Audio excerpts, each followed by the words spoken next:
Oke, assalamualaikum warahmatullahi wabarakatuh.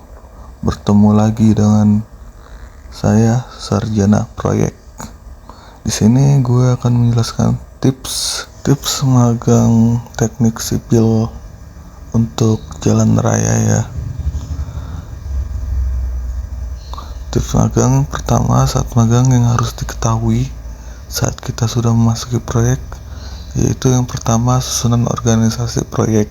Terus yang kedua, mengetahui langkah urutan pekerjaan pada proyek tersebut. Dan yang ketiga, belajar membaca gambar. Nanti itu gambarnya minta sama pelaksananya atau koordinator pelaksana.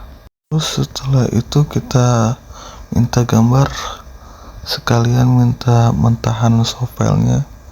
Kalau ada AutoCAD-nya atau SketchUp-nya kita minta, lumayan untuk nambah-nambah ilmu belajar kita dalam AutoCAD untuk teknik sipil ya, itu sangat penting. Lalu kalau bisa kita minta juga kurva S-nya agar kita tahu schedule-nya. Biasanya kan kita ada tugas untuk membuat laporan ya dari dosen-dosen. Lalu yang keenam, kita lebih mendetail tentang teknis. Kita buat pertanyaan-pertanyaan kepada pelaksana.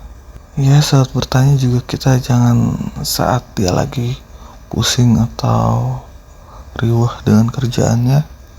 Kalau bisa sih saat lagi santai, karena bisa tidak dijawab oleh pelaksana tersebut. Pertanyaan yang biasanya tuh saat pekerjaan awal itu kayak borpel, kita tanya kedalamannya berapa, kenapa bisa kedalaman segitu, terus tes apa aja yang dilakukan pada borpel, terus mutu betonnya, ya sekitar itulah. Ya, setelah borpel lanjut lagi ke pekerjaan pelcap, sama pertanyaannya mutu betonnya berapa, tes selamnya berapa. Itu biasanya borpel sama pelcap berbeda. Terus setelah itu lanjut lagi pekerjaan kolom, crown, biasanya itu sama mutu betonnya ya. Setelah itu lanjut lagi untuk pekerjaan pier head biasanya mutu betonnya lebih tinggi, biasanya digunakan K500 karena dia untuk menopang girder.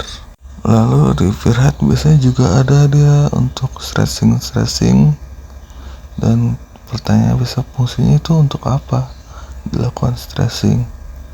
Setelah itu kita lanjut pekerjaan girder, dan di girder juga sama, pekerjaannya juga ada stressing di girder.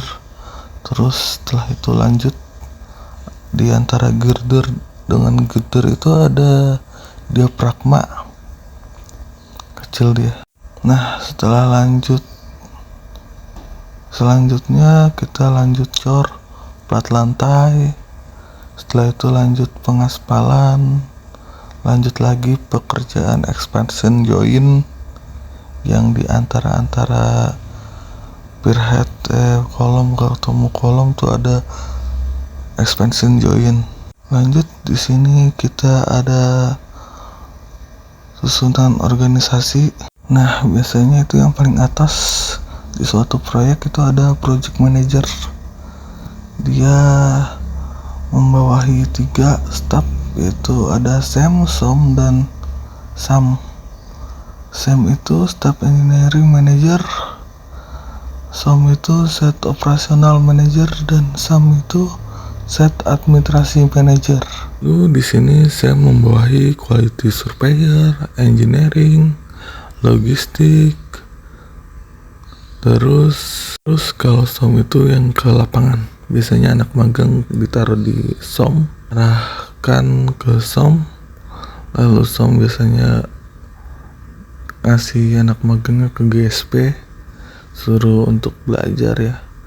GSP itu biasanya di atasnya pelaksana biasanya disebutnya supervisor. dan SOM itu juga mulai surveyor dan asisten surveyor. Lalu kalau SAM itu masalah administrasi sama komersial ya. Lalu di bawah supervisor itu ada mandor, wakil mandor, tukang, dan laden. Itu biasanya harian lepas ya, disup-supin. Nah, di sini terlampir ya pekerjaan borpel. Ini saat lagi sedang ngebor.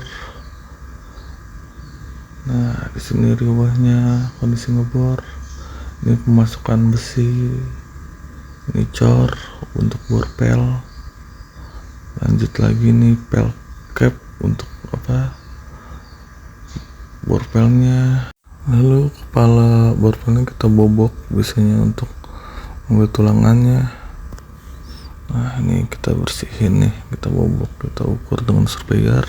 Setelah itu lanjut ke pembersihan pel cap. Nah, untuk kepala tiangan borpel kita lebar-lebarin.